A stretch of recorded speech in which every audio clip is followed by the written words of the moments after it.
Hello, Internet. I am Sarandalot, and I have got a tutorial for you today. Now, one person really, comment was left on one of my videos asking if I could do a Monstercat style audio visualizer. Now, I think the actual effect is done in After Effects, but I don't know how to use After Effects, and the thing that I am good at is Blender, so I am going to show you how to do that kind of Monstercat style audio visualizer in Blender. Now obviously it's not going to be exact, but it's going to be done to the best of my abilities. Alright, so we have default scene here. First thing you want to do is get rid of the light. I just don't want to have it there. We're gonna do stuff with the shadeless materials. Now we're gonna start off some Python scripting. So pull out a window here, change the view from 3D to text editor. Create a new text block. Doesn't matter what you name it, but this is going to be the basis for the actual audio visualization. So we want to first import the Blender Python. I'm just going to turn on all the little features here to make it colorful. Now, what we want to do is we want to take an audio file and basically bait certain frequencies to certain bars. So what we want to do is basically make a bunch of planes that will be stale depending on what's going on in the audio file. So how many bars we want? We'll use 64. I'm going with trying to recreate the Monstercat to the best of my abilities here. So for I in range, and then we want 0, 64.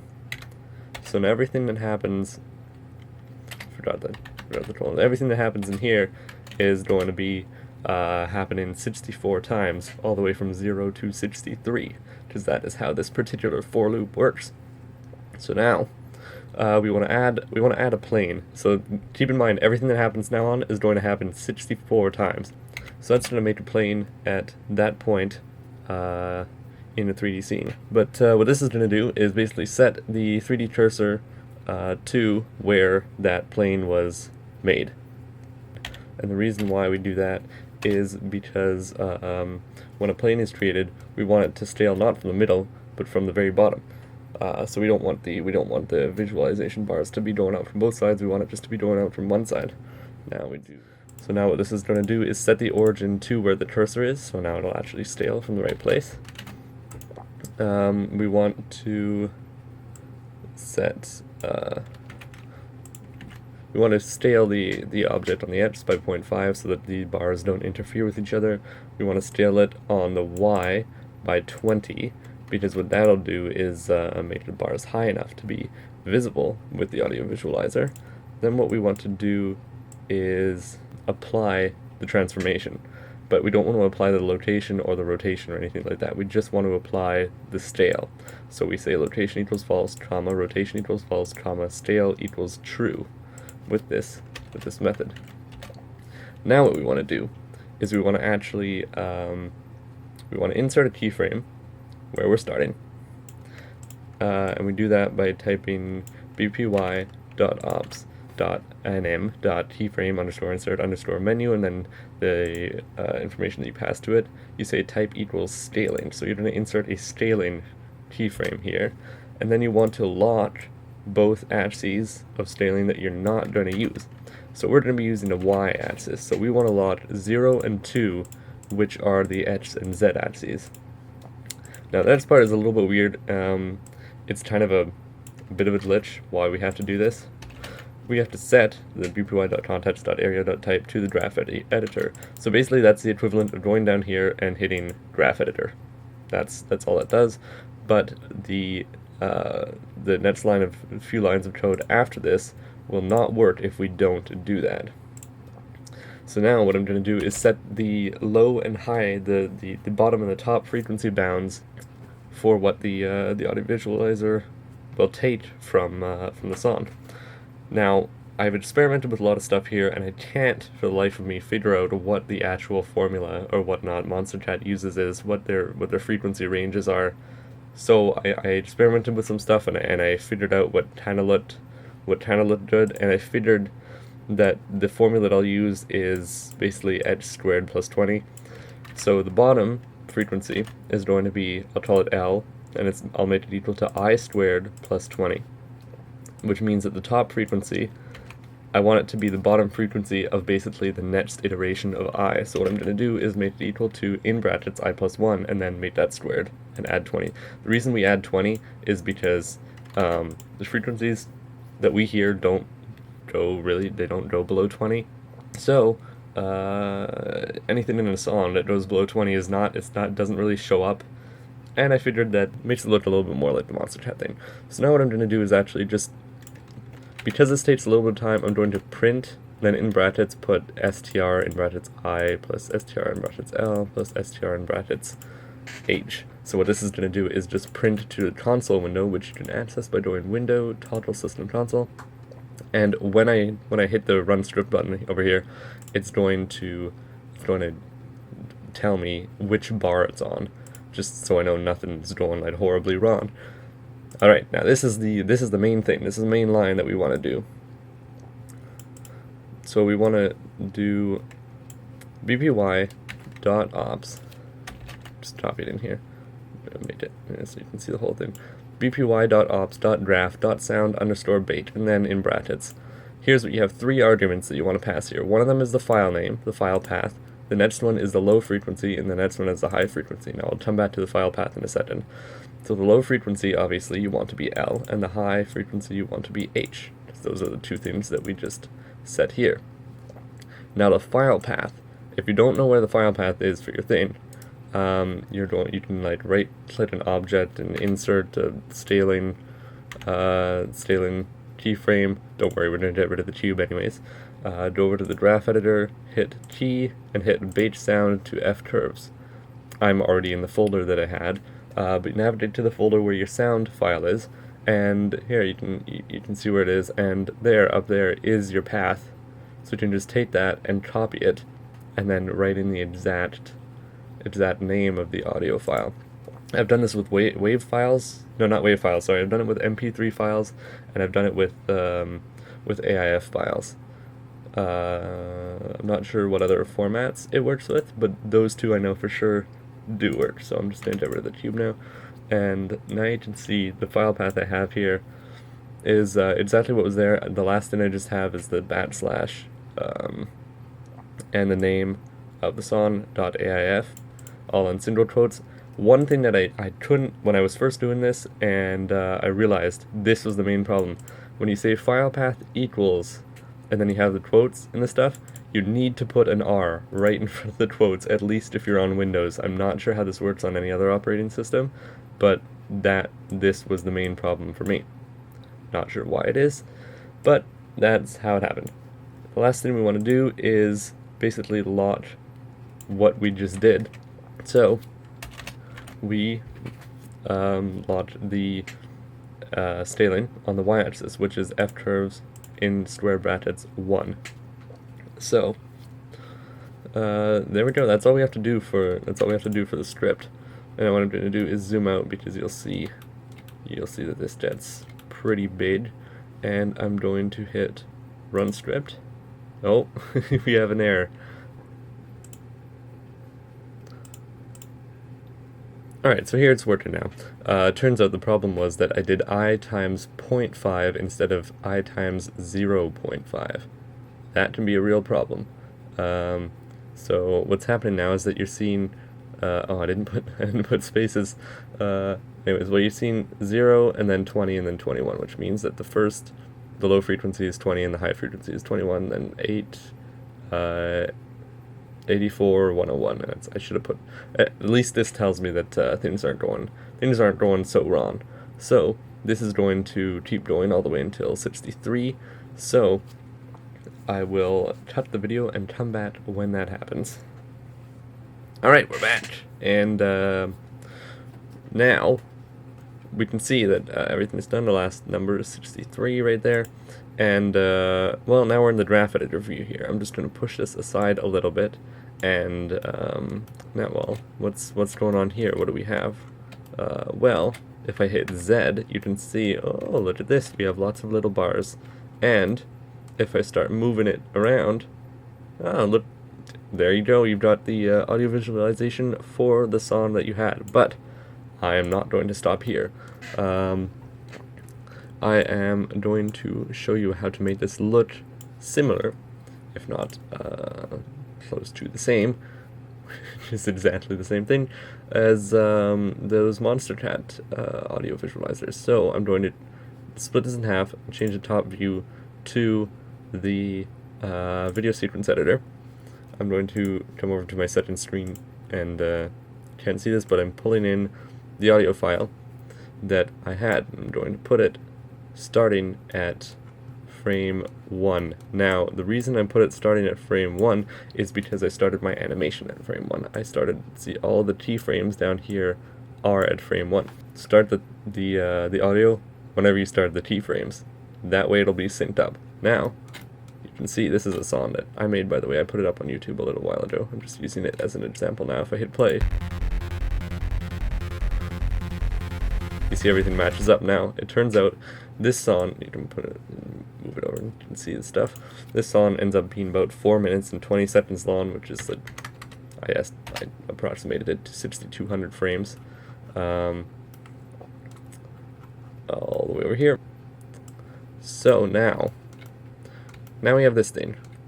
What do we want to do? If we hit Control-Alt-0 here and render this, well, it's kind of the opposite of what we want, right? So we're in Blender Render right now. What we're going to do is we're going to go to our render settings. I'm just going to make this 720p because, and then I'm going to change the world color, horizon color to black. I'm going to click on one of these. I'll take the leftover material that nothing is using. You can just create a new material though. I'm going to make it shadeless, and I'm going to change the color. What color should I do? I like blue, so I'll do that color blue. Now if I hit F12, where's my, oh, there we go. Only one of the bars has color. So I will select all the bars and make sure that the active one is the one that has the color change. Hit Control-L and hit materials. Now all the bars are blue, so if I hit F12, there we go. That's starting to look like something, right?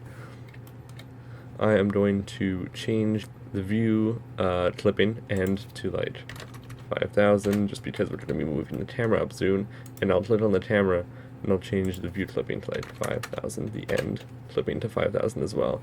Now, if I hit F11, you can see that it got clipped off a little bit in the end there. F12 again, there we go, we can see the whole thing. So, this isn't very, well, I mean, this might look cool, but it's not exactly your Monstercat, right? So, what I will do is, on the camera, I will just change the location and the rotation, just change everything to 0, and then move it directly up, hit 0 to go into the camera view, and then G to just move it around. I'll hit G and hit click middle mouse to zoom it in and out, and get a position that looks pretty good and pretty centered. There we go. Probably something like that. I'll hit F12. That's what we have now. Now that's starting to look a little bit more like it, right? But I'm going to go even that little bit more further. So I'm going to hit Shift A and add it. Oh, the thing's over there. I'll hit Shift C to center the cursor right in the middle. Hit Shift A, I'll add a plane. I will name this plane because there's so many other planes in here. I'll name this Fog, and I will move it up, and the camera's up here. It's down here. I'll just move it up here in front of the camera. I just hit 5 to go into orthographic mode. Hit 0 to go into the camera mode. Ah, here we go. Good. Hit Tab, go into edit mode. Scale it up a little bit. Scale it on the edge, just so it covers just so it covers the camera viewport. Now what I'm going to do is add a new material, turn the specularity down, actually, well, right, make it shadeless, but also make it transparent and turn the alpha all the way down. Then I will add a material, and this material will be a clouds material, and I'm going to make the size be 0.35 and make it not influence color but influence alpha at a rate of 0.005.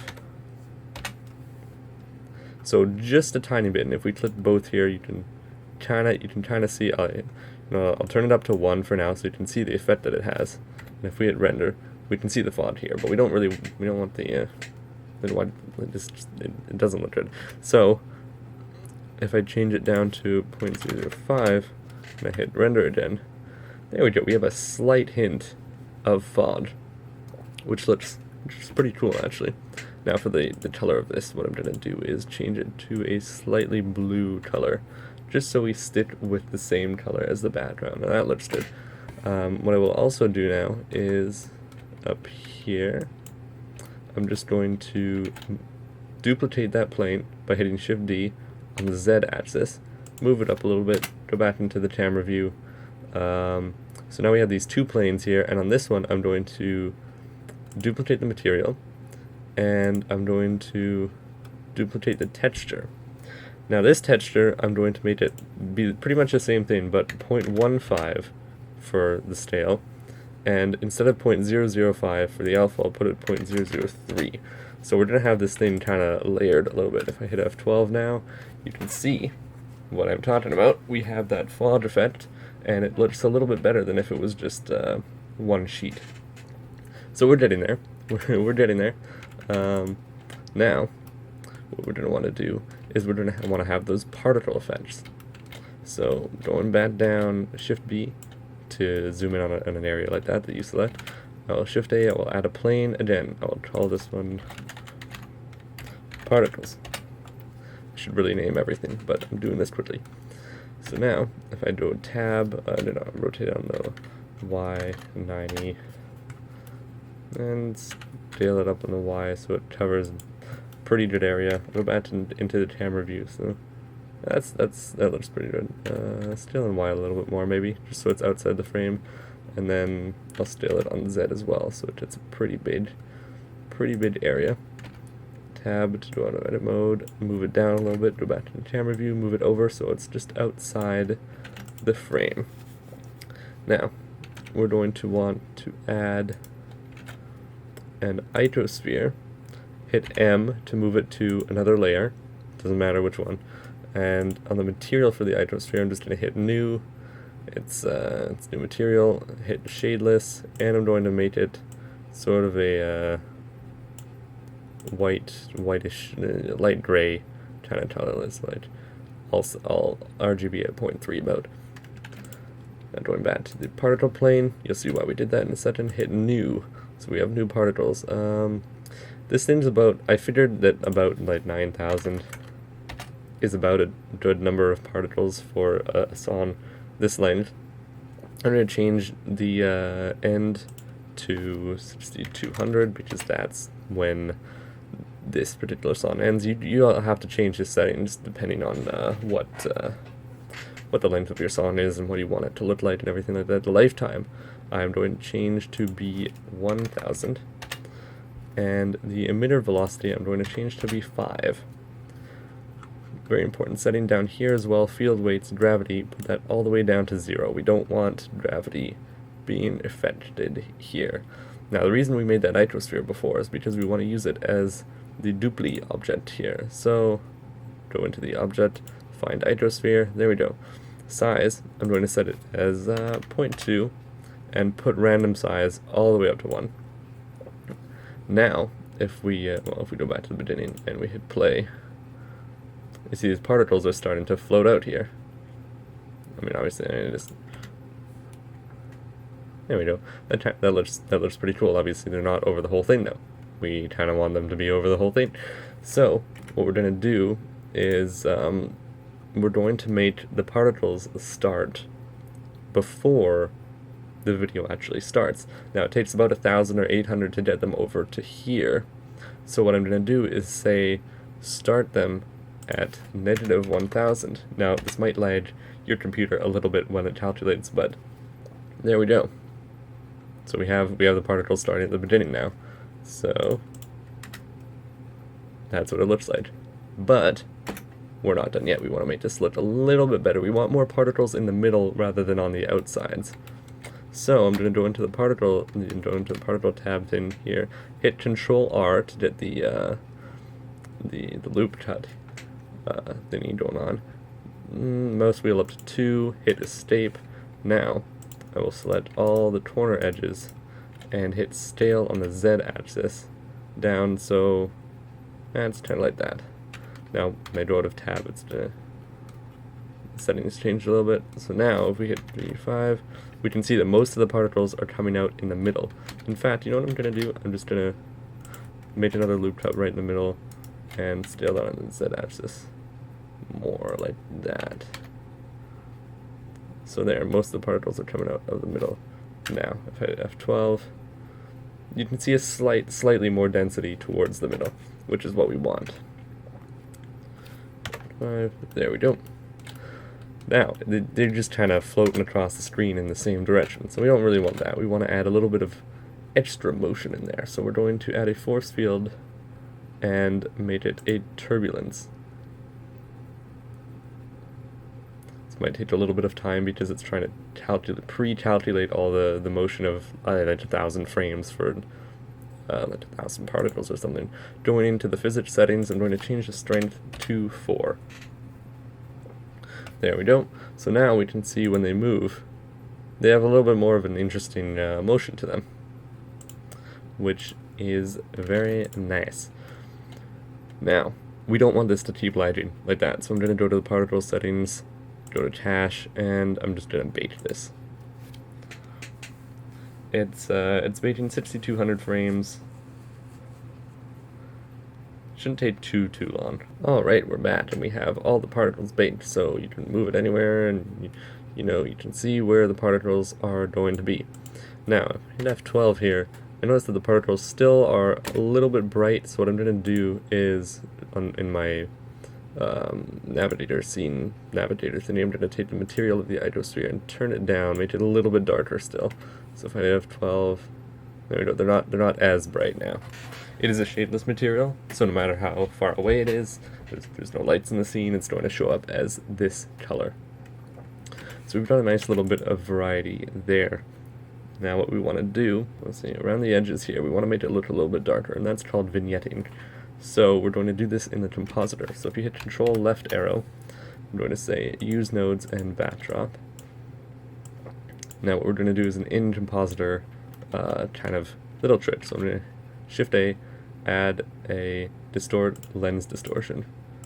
And if I hit Control Shift and then click on this, we can see the distortion that's happening. It's really evident when you start turning it up more. So I'm going to put it all the way up to 1, so that, just to zoom this out a little bit, so that it distorts it into a perfect oval. Now what we want to do is make everything outside the oval black and everything inside the oval white. A very convenient way to do that is in converter math node, greater than, and put the value at 0. There we go. Now, this is not a great vignette, so we want to Shift A, filter, and blur. So we're going to make it a fast Gaussian blur, relative, direction on the x-axis, and I'm going to go 30% and 30%. So we have a nice vignette there.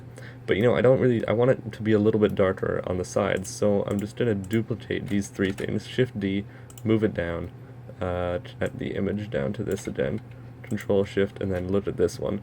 And on this, I'm just going to put 10. So there we go. We did a darker look there. So now if we add a color mix node, we plug these two things in here, Control Shift to look at this, and there we go. We have a mix. So we have the large blur here, and we have the dark blur here. So we end up with, if we put it on a factor of 0.5, we end up with darker corners, but that kind of nice, slow gradient that we had with the first 30% mix there. So now we're going to duplicate this color mix node, put it up here, change it to multiply, put the factor back up to 1, and stitch this mix node into the multiply node. Sorry, I'm going a bit fast here, but the tutorial's already running a tad bit long.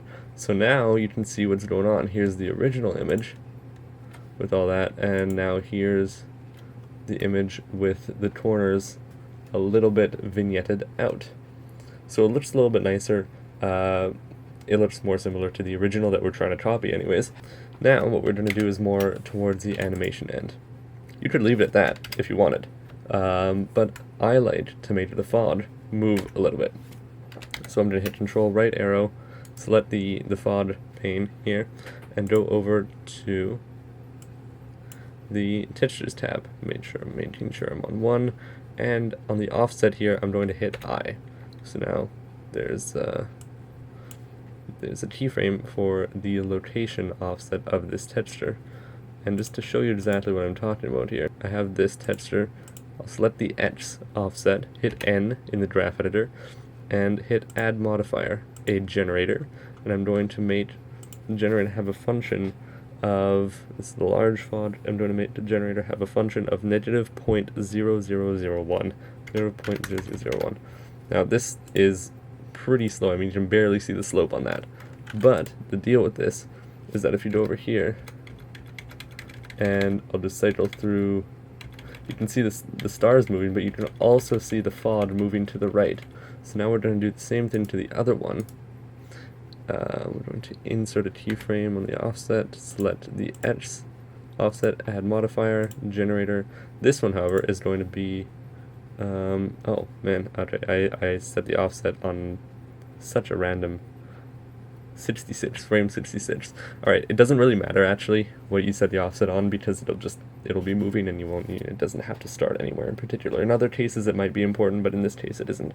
So in this case I'm going to change the generator function to -0.0005, so 5 times faster than the other one. And you can, it's just to kind of layer the effect and make it look a little bit more, make it look a little bit better. So there we go. We've got, I think, a pretty cool looking effect, pretty similar to the original. Thanks for watching. I hope you enjoyed the tutorial. I know it ran a little bit long, and I'm sorry for that. I'll try and cut out as much useless information and hesitation that I possibly can. But there you go. There's the a similar effect to that Monstercat audio visualization bar. Thanks for watching, and I hope you enjoyed the video. See you next time.